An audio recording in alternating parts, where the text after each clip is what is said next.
Hello everyone, welcome to the Hypergamous Journey. My name is Denise. At this channel, we talk about dating advice for women who are 50 and above. I am 61 and I am dating and looking for marriage. Today, I would like to talk about lifestyle creep. Lifestyle creep. And I first heard this term on a YouTube channel entitled or called Alux, A-L-U-X, Alux. And I found out about Alux from Chloe _ the symbol _ Chloe _ in one of her videos. She talked about like the 10 best things to do for the new year. And so she mentioned this channel, Alux, and I think it was Chloe. Was it Chrissy? I think it was Chloe. Chloe, she mentioned this YouTube channel and I thought, let me see what it's about. So I am a subscriber, and basically it's geared toward people who want to be like super rich or uber rich, like billionaires.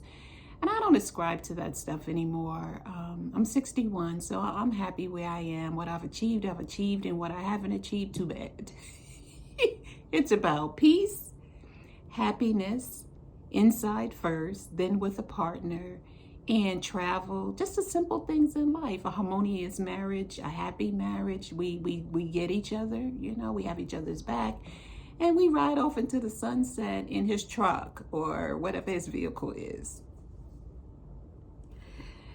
So this whole video has come about because a friend of mine who lives in Florida, she knows my history in how I deal with my finances from a superficial, what I tell her point of view. And basically, I live within my means. That just sums it up. I make sure I pay myself first, which means save. And then whatever's left over, I pay my expenses that I am required, my overhead, my utilities, all that stuff. And whatever's left over, that's what I get to spend on groceries, food, and clothing. But I told you before, I suffer from decision fatigue when it comes to shopping, so I don't do a lot of that. So, lifestyle creep. So I heard this terminology at Alux and on the YouTube channel here. And what it means is this, very simple, that if you're a working individual, man or woman, when you get a promotion that entitles you to more income, you buy more expensive things. For example, if you've been driving a Toyota and now you are the #1 salesperson, in your company or in your department or in your division, and you get a promotion, and that comes with a raise, you get the next level car. So Toyota would be, a BMW. Now we know with the higher, the more luxurious the car, the more the maintenance costs on that car. So you get a BMW. And then you move from an apartment in a community where you're paying $1,000 for a 1-bedroom to a community where you're paying $2,000 for an apartment, and so on and so forth. So what you do is you start at one level, and so you slowly build up your lifestyle so that it becomes more and more expensive till it pretty much eats up all of the promotion money or the raise that you got. So relatively speaking, you're making more money and your lifestyle has increased, but relatively speaking, the money that you're able to save and spend on other things is about the same as it was when you were making less money and living in that $1,000 apartment and driving that Toyota. Now, how does this relate to mature women? Very simply, I can, if you are happy where you are, your home is paid for, almost paid for, it's just right for you, You don't need to downgrade, downsize. You don't need to downsize your home because your children are now adults and have moved out.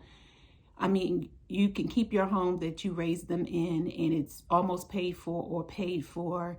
Your car is paid for, almost paid for. You have a retirement, couple of retirement accounts or one, investments. You are set. Then you meet a man, you're dating, he wants to marry you, and maybe you say yes. Because here we want to get married on this channel, and you say yes.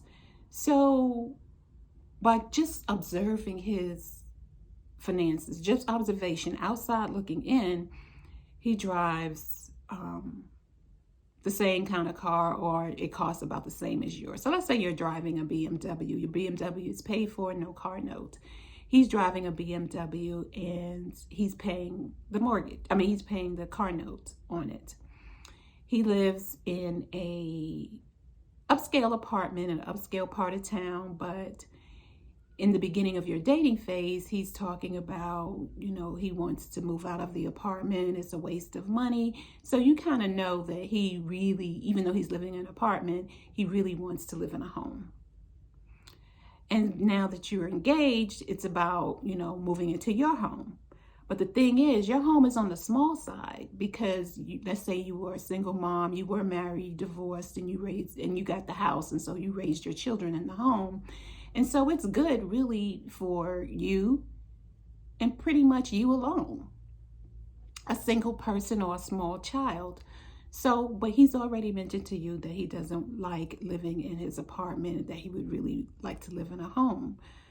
So he talks about, you're engaged. So he talks about moving into your place. Okay. And then he moves into your place, 1 or 2 years after marriage. He starts to complain about how small the house is and that he would really like to have a man cave and a full basement and all of this and all of the gadgets and man cave stuff that he would like to put in the basement. The only problem is he doesn't have man cave money saved or man cave credit or man cave credit score. So you already know that it's going to be incumbent upon you to help him achieve his lifestyle creep. He didn't have a man cave when he was living in his apartment for the last 5 years or before he met you. He didn't have a man cave when he was paying that rent in that upscale neighborhood. But now that he's married to you, he wants a man cave, but he doesn't have man cave finances or even knows how to manage money for a man cave. So the question becomes, do you help him or do you not? And my advice is, do not help him achieve his man cave status. My advice, and I'm not a therapist or financial planner or any of that, but I just know from 61 years of living on this earth, is that for me, I am going to marry a man who's at my level or above, and I'm going to be able to live at his lifestyle. His lifestyle. And honestly, a real man is comfortable with you coming in and living at his lifestyle. When I say his lifestyle, he knows what his finances are. If he's still working, he knows how much he makes. He knows how much his bills are. He pays them. He's not expecting you to contribute to the bills of the household. Because truth be told, we all are paying about the same bills. Rent/mortgage. Even when you get a loan and fill out a loan application to buy a home, they put mortgage slash rent. So the lenders consider mortgage and rent to be similar. They're not even separated out. So, of course, depending on the bank and the lender. So, I forgot my thought. Darn it. Lifestyle creep. So what I'm saying is this.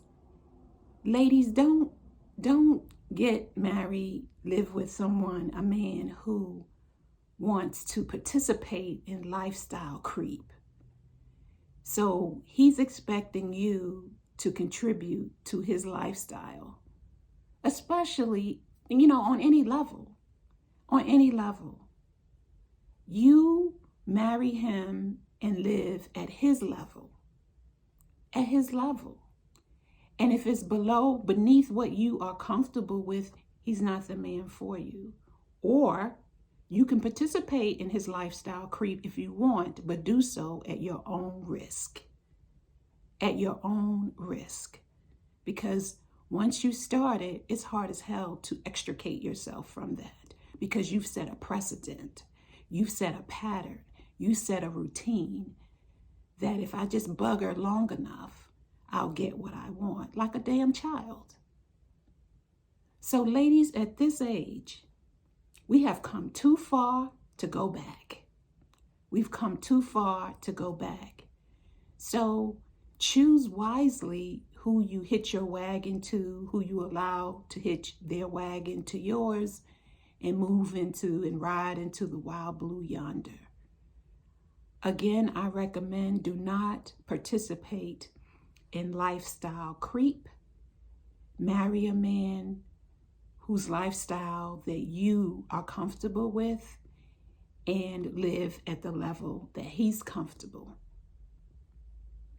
And I think you'll save your marriage, because they say the highest divorce rate is for couples who disagreed over finances. If you like this video or any of my others, please like, subscribe, and share. See you in the next video. Bye.